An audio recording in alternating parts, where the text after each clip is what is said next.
اگر تمہارے دو بھائیوں کے درمیان کوئی اختلاف ہو جائے، کوئی جھگڑا کھڑا ہو جائے، دونوں کے درمیان تنازع ہو جائے، تو تمہارا کام یہ ہے کہ ان کے درمیان صلح کراؤ۔ دو آدمیوں کے درمیان جھگڑا ہوا ہے کسی بھی وجہ سے، چاہے وہ کسی جائیداد کا جھگڑا ہو، چاہے کاروبار کا جھگڑا ہو، چاہے خاندانی معاملات کا جھگڑا ہو، جو بھی جھگڑا پیدا ہو، تو سارے دوسرے مسلمانوں کا یہ فریضہ ہے کہ اس جھگڑے کو ختم کرانے کے لیے دونوں میں صلح کرانے کی کوشش کریں۔ فَأَصْلِحُوا بَيْنَ أَخَوَيْكُمْ، اپنے دو بھائیوں کے درمیان صلح کراؤ۔ اور وَاتَّقُوا اللَّهَ، اور اللہ سے ڈرو، یعنی کہ جب صلح کرانے کا موقع آئے تو پوری طرح غیر جانبدار ہو کر صلح کراؤ۔ اللہ سے ڈرو کہ اگر تم کسی ایک فریق کی حمایت کر رہے ہو بیجا اس صلح کے دوران، تو یہ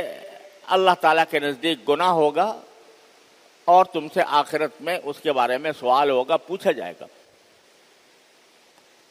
کہ تم نے کسی کی فریق کی حمایت بیجا حمایت کیوں کی، بلکہ غیر جانبدار ہو کر باتیں سنو دونوں کی، اور جو آدمی حق پر ہو اس کی بات مانو، اس کے حق میں فیصلہ کرو، اور جو باطل پر ہے، جو غلط بات کہہ رہا ہے، اس کی بات نہ مانو۔ اور اگر صلح کرانے کے لیے ضرورت پیش آئے کہ بھئی کچھ یہ اپنا حق چھوڑ دے، کچھ وہ اپنا حق چھوڑ دے، تو اس کے اوپر بھی آمادہ کرنے کی کوشش کرو تاکہ کوئی متفقہ نتیجہ نکل آئے اور اس کے نتیجے میں جھگڑا ختم ہو جائے۔ یہاں تک کہ رسول کریم صلی اللہ علیہ وسلم نے ارشاد فرمایا کہ لیس الکاذب من یصلح بین الناس، کہ جب کوئی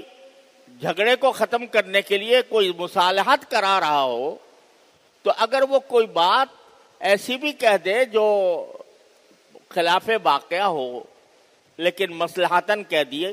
کہ تاکہ دونوں کا جھگڑا ختم ہو جائے، تو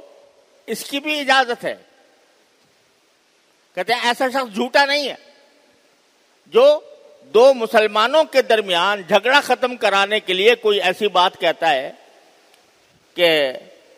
جو دیکھنے میں خلاف واقعہ معلوم ہو رہی ہے۔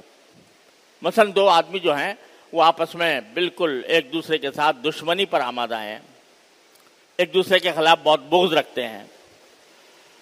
تو کسی ایک فریق سے جا کر یہ کہنا کہ بھائی تم اس کو اتنا برا سمجھتے ہو، وہ تو تمہارے حق میں دعائیں کرتا ہے،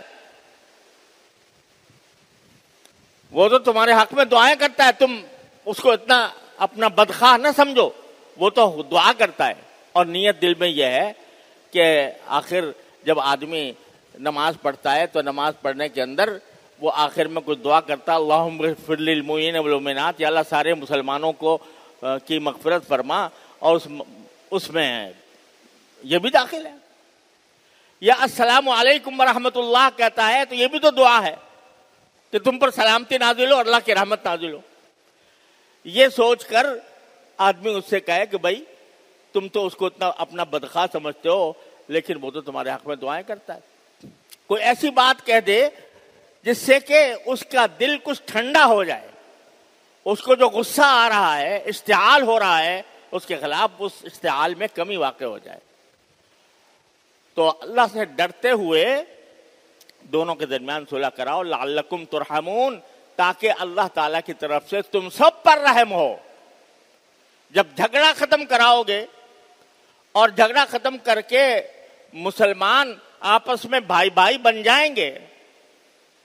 تو یقیناً اللہ تبارک و تعالیٰ کی رحمت نازل ہوگی۔ خوب سمجھ لیجئے کہ شریعت کا جب اگر جائزہ لے کر دیکھا جائے، شریعت کے احکام کا، تو شریعت اسلامیہ میں کوئی چیز اتنی بری نہیں سمجھی گئی جتنا باہمی جھگڑے۔ اللہ تعالیٰ نے جھگڑوں کو ختم کرنے کے لیے طرح طرح کے احکام دیے، اور اس سے زیادہ کوئی مکروہ چیز نہیں سمجھی گئی کہ مسلمان آپس میں ایک دوسرے سے جھگڑے کریں۔ ایک جو نہیں، بے شمار احکام ہیں، بے شمار آیات ہیں، بہت سی آیات و احادیث ہیں جو مسلمانوں کے جھگڑے کو برا سمجھتے ہیں۔